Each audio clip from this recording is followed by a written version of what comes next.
How to sleep well and wake up with energy every day. Here's Esteban, who at 7 o'clock in the morning pounds his fist on the alarm clock. He barely lives, so he stays in bed for a few minutes while gathering the strength to get up. He makes a big cup of coffee to wake himself up and then goes to work for 9 hours. Exhausted, he comes home in the afternoon, has dinner, and then lays down on the couch to watch TV. As expected, he falls asleep for the next 2 hours. He wakes up around 8 p.m., not wanting to do anything. Besides, it's too late to do anything away from home, so he opens a beer and checks his cell phone until 10 p.m. Then he showers and it's time for bed. In bed, he tosses and turns but eventually falls asleep. At night, he wakes up with a full bladder and has to go to the bathroom. At 7 a.m. the next day, the alarm clock rings and Esteban is half dead again. He wonders why he feels so tired even though he sleeps 9 or 10 hours each day. And then we have Marcel, who wakes up at 6 a.m. every day.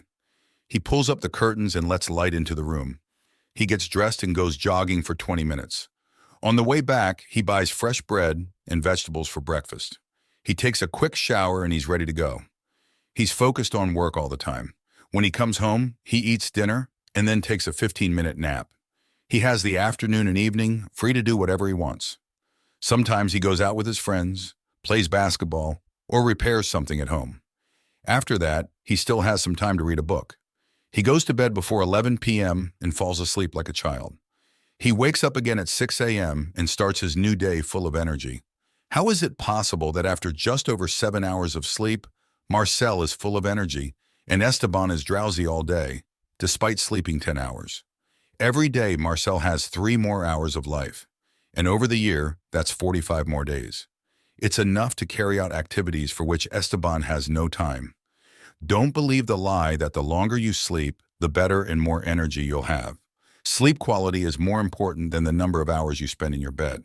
Sleep has its phases. The best qualitatively and the most important for us are the phases of deep sleep. During deep sleep, our body rests and cleanses the brain of metabolic toxins that we can't eliminate when we're awake. The key time in this regeneration process is the first 5 hours of sleep. After the first 5 hours, our sleep becomes more and more shallow, and so does its quality. Going the extra mile, Marcel takes care of physical activity every day. In the morning, he jogs, and in the evening, he practices some sport with friends. It doesn't have to be anything extreme. Every movement raises the body's temperature. High temperature is a signal for the body to concentrate and stimulate. Lack of movement lowers the temperature of our body, and this gives a signal to the brain to relax and sleep. We have the lowest body temperature during deep sleep. At the same time, during the day, our temperature rises and falls, then rises and falls, like a swing. The greater the temperature increase during the day, the deeper the fall will be through the night, and the deeper you'll be sleeping. Esteban does not raise his temperature during the day through any physical activity. He's a couch potato, watches TV, and sits with his cell phone in his hand. Therefore, during the day, he is drowsy and lazy, and at night he can't reconcile sleep or wakes up several times during the night. Marcel spends time away from home whenever possible. He jogs in the morning and plays sports in the afternoon. Exposure to daylight reduces the level of melatonin in his body. Melatonin is a hormone. The lower its level, the more activated we are, and the higher its level, the sleepier we become. Melatonin is released in our body when we're in the dark. Marcel doesn't have this problem because he takes advantage of all the opportunities to be in the light of the day, thus reducing the release of melatonin in his body. He is busy raising his level after 9 p.m. Esteban hardly ever goes outside, so he has an elevated level of melatonin, which keeps him drowsy all day. So good and healthy sleep doesn't happen at the time of going to bed or in the 8 or 10 hours you spend there.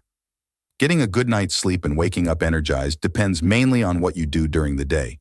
In other words, you'll sleep depending on how you prepared for sleep.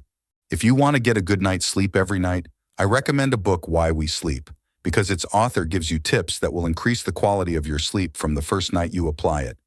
Listen to it before bed today. You will have a good night's sleep and be full of energy for the next morning. Say okay to let us know that you will apply it.